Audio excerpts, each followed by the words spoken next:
wasn't sure there was going to be a sparring match agreement that will spar for a while. I wasn't sure. I was honest about it. That's why he said it's going to go rounds. I wasn't sure if there was an understanding that, we'll play a little bit and then we'll get a little more and, whatever. So that was part of it. Acknowledge Jake has had double jaw surgery, 4 plates, 8 screws in his face, and everybody is just kind of breezing past that like it's no big deal. But I'm looking further into this because that's no easy surgery, and I'm starting to ask the question, is this the beginning of the end of Jake Paul's boxing career? As his brother, I was just shocked. I'm in the hospital with the guy, and he's like, yo, can you make this TikTok? Can you film this for me? He's like laughing and having a good time. Does not have any agenda against Anthony Joshua, because it feels to me like that fight, I before the fight, I was refusing to accept the principle that this fight could be scripted. The boxing world has erupted, saying that Anthony Joshua should be arrested for hurting Jake Paul in the ring. Experts are furious with AJ, as Jake suffered severe injuries, including jaw fractures that required surgery and screws. They criticized the mismatch, saying Joshua's power and aggression went beyond what was safe. The fight left fans and pros alike shocked at the level of damage inflicted, sparking debates on fighter safety and proper matchmaking in high-profile bouts. Away from the power, you could call it running, and you'll be right. You can also say it's smart for a guy Jake's size and understanding that AJ is a fucking monster. It's also smart to fight that way. It's not the most aesthetically pleasing. It was not. Analysts Brian Campbell and Shaka Majwi provided a detailed breakdown of Jake Paul's recent fight against Anthony Joshua, focusing on both the strategy and the physical toll the bout took on Paul. They noted that Joshua's power caused significant damage, including serious blows that ultimately required Jake to undergo jaw surgery. To cope, Paul relied heavily on mobility and evasive maneuvers, constantly circling the ring to avoid being trapped against the ropes. While this defensive approach wasn't aggressive, it allowed him to survive more rounds than many expected against such a formidable opponent. Campbell and Majwi highlighted that Paul's focus on movement and ring awareness helped preserve his stamina and reduce some of the damage. But Joshua's overwhelming strength still inflicted visible injuries. The analyst emphasized that Paul's tactics showcase the importance of defensive planning in boxing, while also underscoring the risks when fighters face mismatched opponents in high-stakes bouts. Could this be the end for him in terms of what he's doing in the boxing ring? Listen, so long as people will tune in and so long as Jake Paul is paid by Netflix or any broadcaster to air his fights, we're going to see this continue. And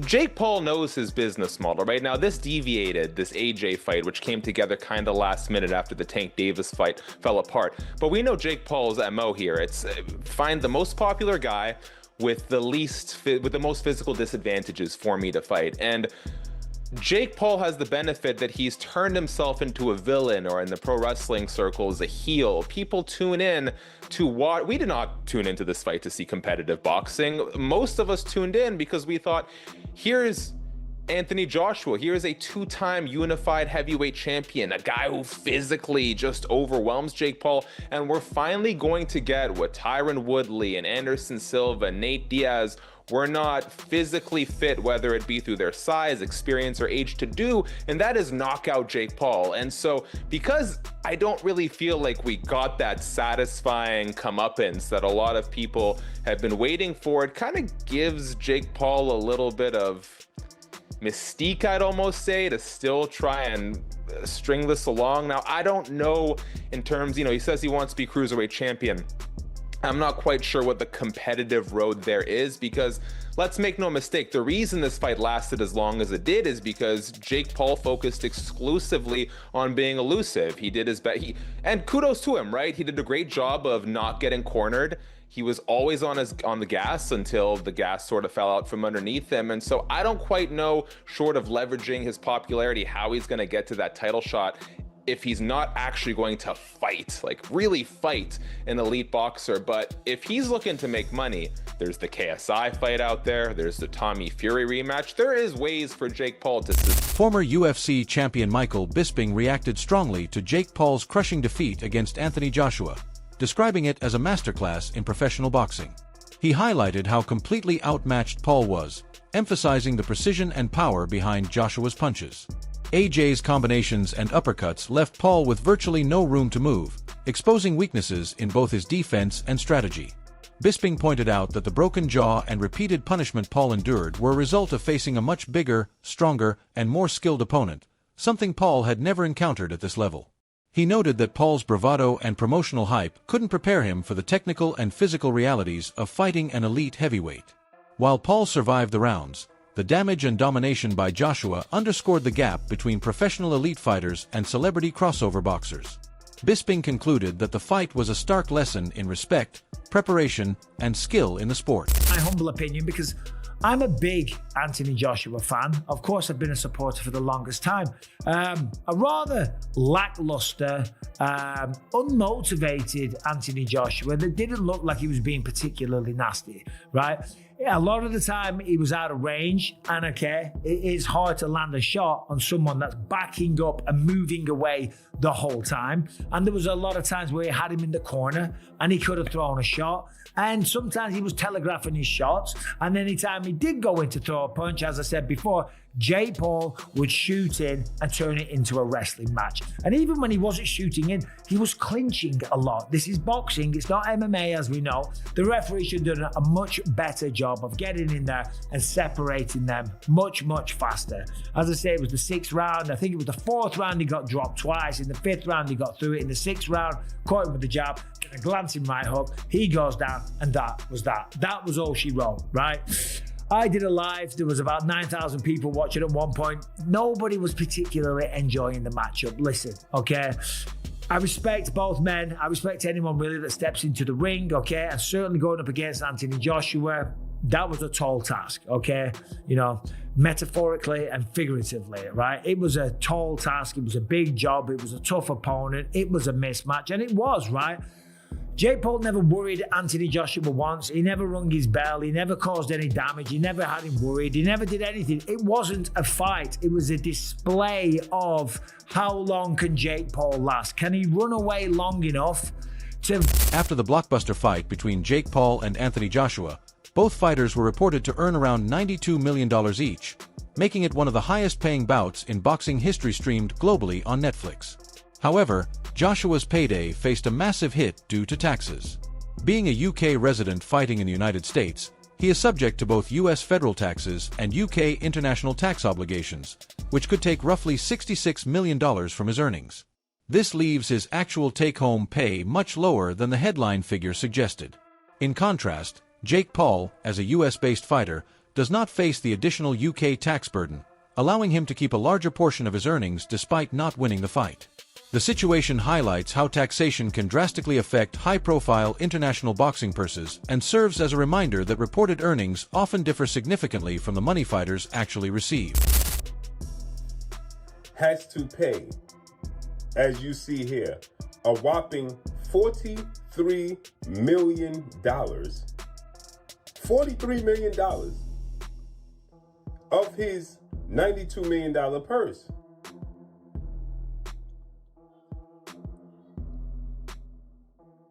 That means Anthony Joshua was left with $49 million.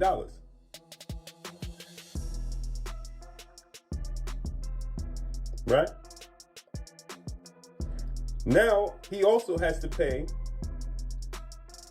I believe, 10% of that to his promoter, Matchroom CEO and promoter Eddie Hearn. Dominic Engel gives a brutally honest take on Jake Paul's broken jaw fight against Anthony Joshua. He explains that Paul's strategy was to avoid engagement rather than stand and trade blows, which made it difficult for Joshua to corner him effectively. Although Paul took a serious right hook, he didn't flinch, showing resilience. But Engel notes that Joshua wasn't pushing at full intensity, having no reason to fully exert himself for an 8-rounder.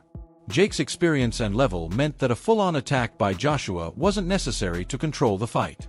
Engel compares this to Tyson Fury's performance against Anu, noting that even elite boxers don't always look sharp depending on the opponent. He stresses that sometimes fighters perform at the level dictated by their opposition rather than their peak ability. When Joshua landed clean shots, Paul felt them. But overall, he managed to survive without significant danger, highlighting both his defensive awareness and the controlled nature of the bout. Fight.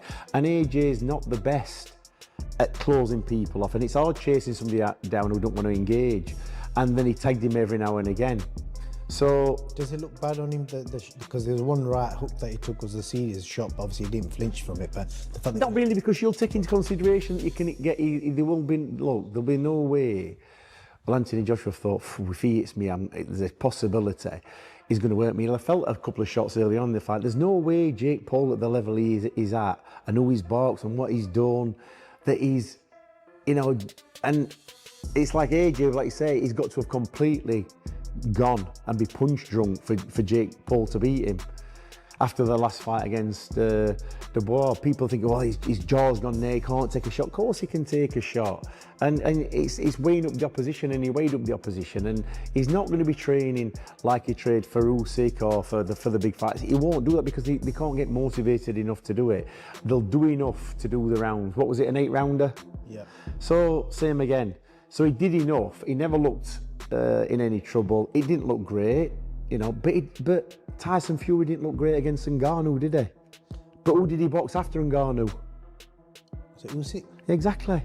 But you would have never thought, looking at the performance against Ngannou with Tyson, you would never have thought that he put in the performance he did against Usyk. So you think it's more of a case of you kind of, no matter how good you are and how much you train, if the opposition isn't great, you sometimes you're going to box at the level of the opponent because the opponent makes you fight at that level. That's quite a fair. So, but when AJ did do what he got to and manages to land. He stresses that surviving against a fighter of Joshua's caliber required courage and resilience, and the match served as a stark reminder of the physical dangers inherent in boxing, proving that hype alone cannot prepare someone for elite competition. Jake Paul's mother shocked the boxing world by threatening Anthony Joshua and Eddie Hearn after her son's fight. She expressed anger at Hearn, saying she wanted to punch him first because he sat smiling while Jake struggled in the ring. She criticized both Joshua and Hearn for not stopping the fight sooner, feeling that her son endured unnecessary punishment. Her outburst highlights the intense emotions and protectiveness surrounding Jake, reflecting the real concerns about fighter safety. Fans and analysts noted her reaction as extreme but understandable given the brutal nature of the fight and the risks Jake faced under Joshua's power. Eddie Hearn, for instance. Yeah. Why? Why Eddie Hearn? Because I don't like his smug face. You don't like his smug face? No. Literally thinks he's better than everybody in the world. Shit-eating grin. I said the exact. Bro, Jake's over there, like, you know, struggling, and he's sitting over there smiling like the cat who swallowed the canary. Guess what? Did he fucking get in the ring? Do you think he was happy with what happened to Jake? Oh, of course. Yeah, for sure. Oh my God. Now, this is coming from a mother, too, guys. So I just want y'all to understand it. This is a mom. But at the end of the day, it's his job to laugh. Because, hell, I was laughing at Jake Paul. I can't even lie. I'm not a big Jake Paul fan. But, you know, part of the process. We got to report on this stuff. But Mama Paul, hella mad. God, and that's sickening to me. It's sick. I don't like it. Even Anthony Joshua had some class and, you know, apologized to me.